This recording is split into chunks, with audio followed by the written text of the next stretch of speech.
Bienvenue à toutes et à tous.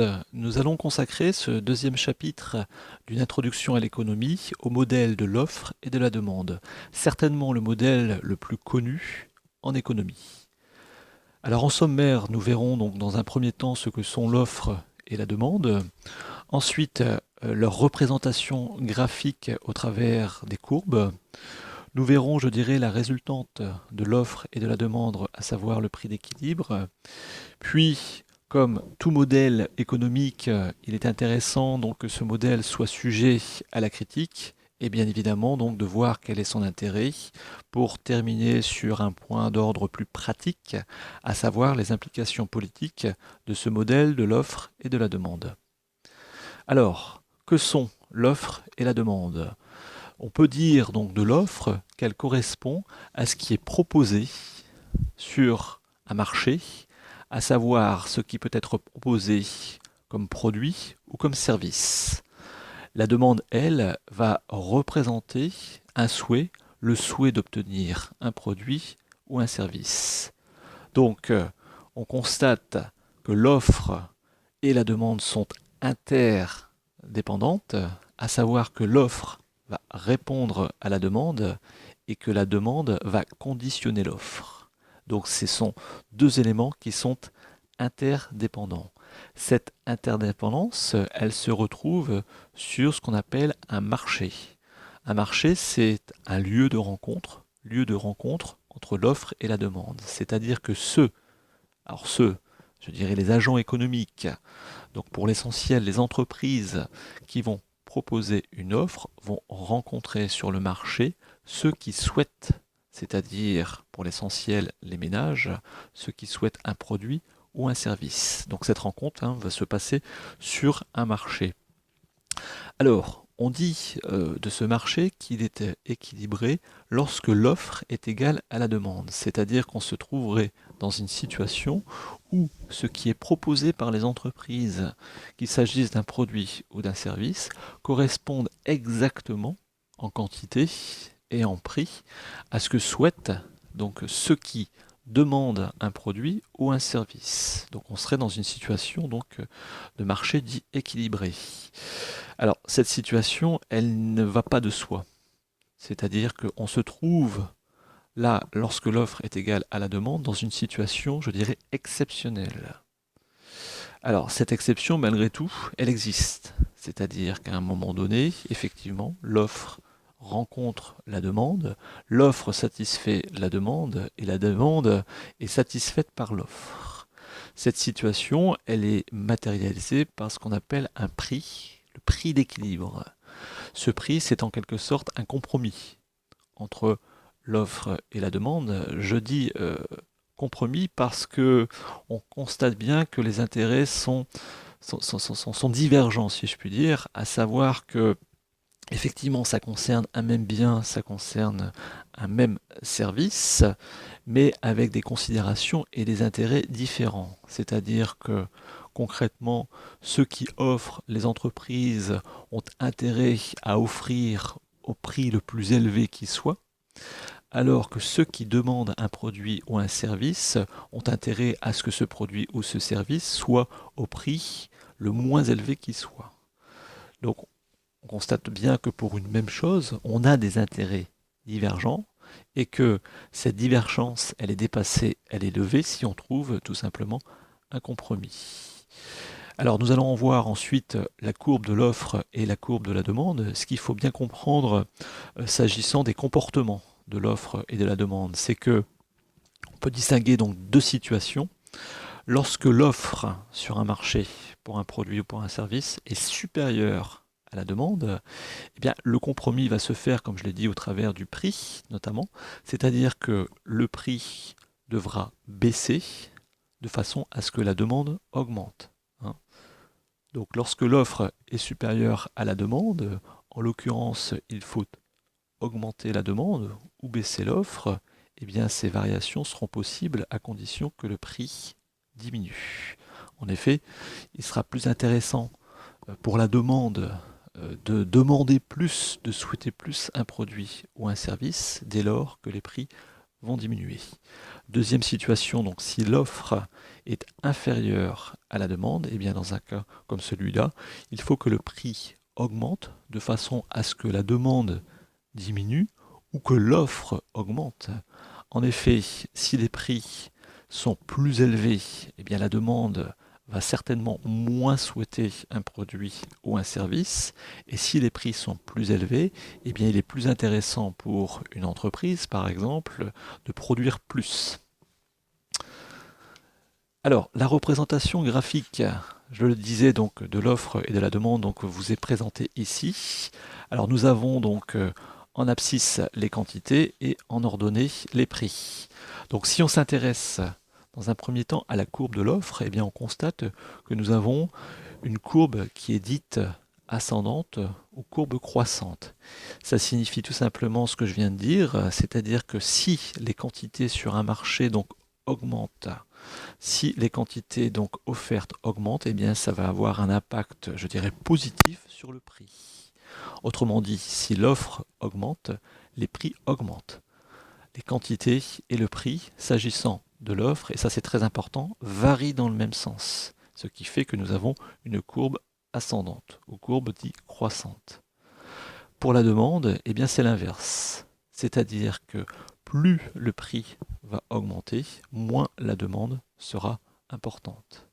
Donc on voit bien ici représenter cette différence de comportement entre l'offre et la demande. Donc on voit bien que ce sont deux comportements différents, ce qui fait que une situation d'équilibre est d'autant plus difficile à atteindre que les intérêts sont diamétralement opposés alors qu'on parle bien d'une même chose, c'est-à-dire d'un produit ou d'un service donné.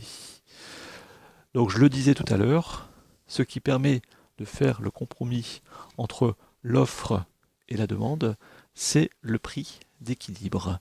C'est-à-dire que ce prix d'équilibre, eh bien, c'est le croisement de la courbe de l'offre et de la courbe de la demande, parce que celles-ci vont forcément se croiser à un moment donné, vu qu'elles varient donc de sens inverse. Donc vous avez ici une représentation, on voit bien que au point de croisement donc de la courbe ascendante, qui est celle de l'offre, et de la courbe descendante, qui est celle de la demande, eh bien nous avons le prix d'équilibre. Donc ce prix d'équilibre, c'est celui qui détermine également la quantité d'équilibre. Donc sur ce point qui est matérialisé, qui vous est présenté, eh bien nous avons effectivement donc une offre qui est égale à la demande. Je dirais que tout le monde sur le marché, pour un produit ou pour un service donné, est satisfait. Alors, juste pour faire un petit parallèle par rapport à ce qui a été présenté donc au premier chapitre de ce cours d'introduction à l'économie, à savoir donc sur les modèles économiques, nous avions fait une distinction entre les variables endogènes et les variables exogènes. Je rappelle rapidement donc les variables endogènes, eh bien, ce sont celles qui sont produites par le modèle, par un modèle économique, et les variables exogènes, eh bien, ce sont des variables qu'on va introduire dans un modèle de façon à voir quel est l'impact de ces variables extérieures au modèle sur les variables endogènes.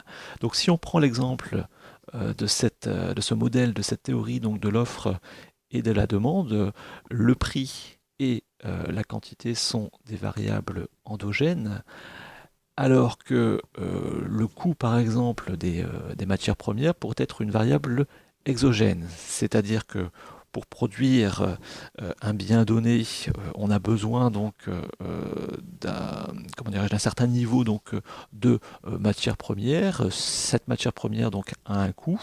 Si cette matière première voit son coût augmenter, et bien forcément donc le produit fabriqué donc verra son coût donc augmenter. Donc en l'occurrence, l'augmentation du coût des matières premières va avoir un impact sur le prix, lequel impact sur le prix va avoir lui aussi un impact sur la quantité. Donc l'augmentation du coût des matières premières va influencer, va impacter l'équilibre ou le rapport entre l'offre et la demande. Alors, critique et intérêt du modèle de l'offre et de la demande. La première critique qui est essentielle, c'est que, et on l'a dit tout à l'heure, l'offre et la demande s'inscrivent dans un marché. Donc un marché, c'est un lieu de rencontre.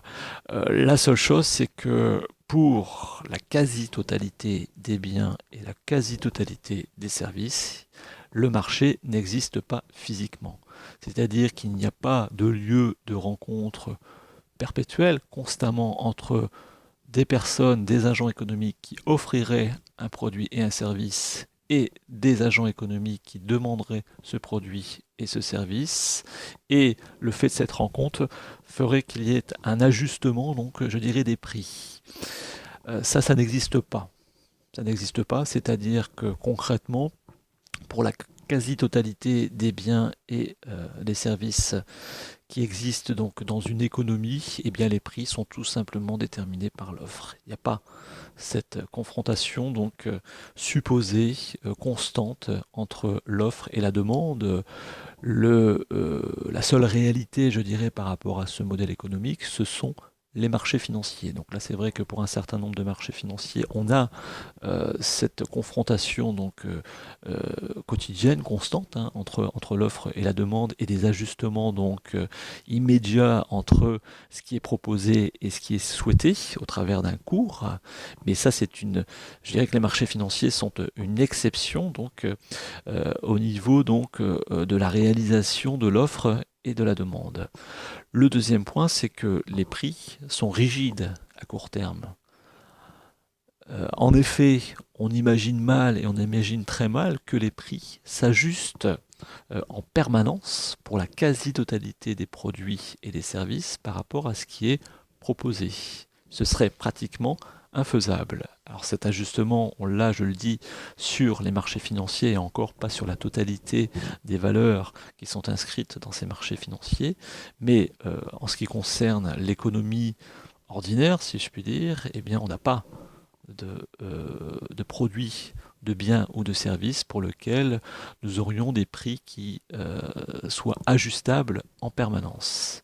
Donc il y a une rigidité des prix à court terme, ça c'est une évidence, mais par contre, le modèle n'est pas, je dirais, à jeter à la poubelle, parce que on se rend compte qu'à long terme, effectivement, on constate des ajustements entre l'offre et la demande. Donc ce modèle de l'offre et de la demande n'explique pas forcément l'économie à court terme, mais si on se situe sur une période d'observation donc beaucoup plus longue, c'est-à-dire à long terme, eh bien effectivement on constate, je dirais qu'avec le temps, l'offre et la demande s'ajustent et cet ajustement se fait au travers du prix d'équilibre. Alors, les implications, je dirais, politiques de cette distinction entre l'offre et la demande, donc elles sont intéressantes.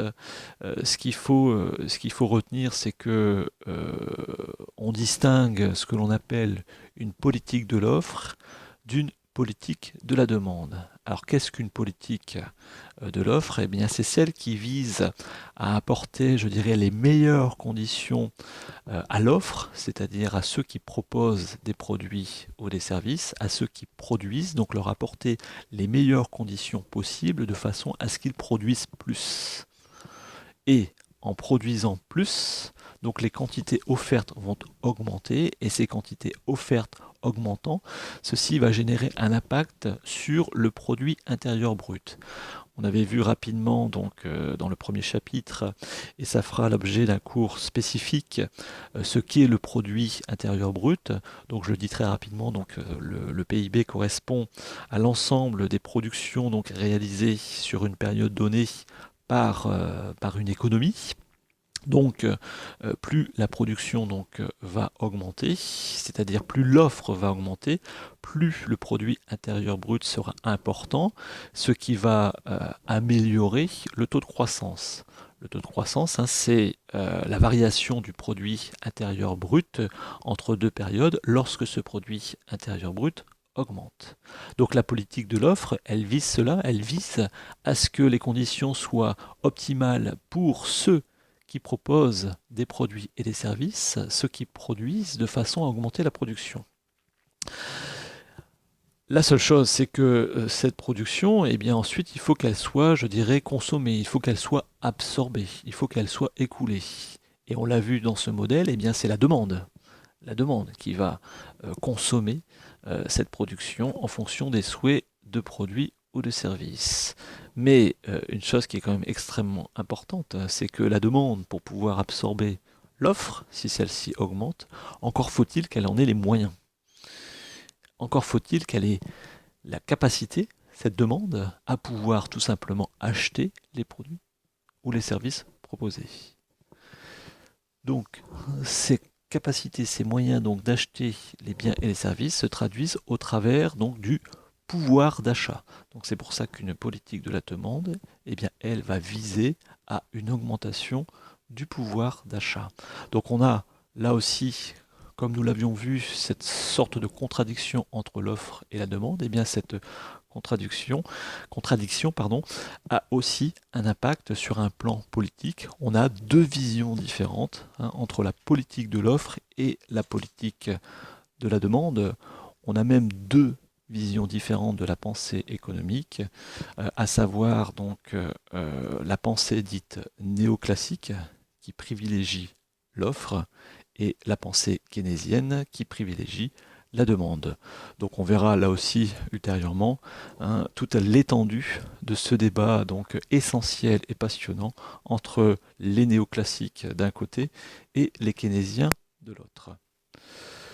Alors pour terminer, vous pouvez donc me contacter. Vous avez donc ici mon parcours et également donc mes coordonnées mail. Donc vous pouvez, si vous le souhaitez, donc échanger sur le sujet qui vous a été présenté ou échanger sur d'autres points d'ordre économique ou financier, eh bien n'hésitez pas à m'écrire. Donc mon adresse jfcaron@outlook.fr. Je vous remercie de votre attention et je vous dis à bientôt.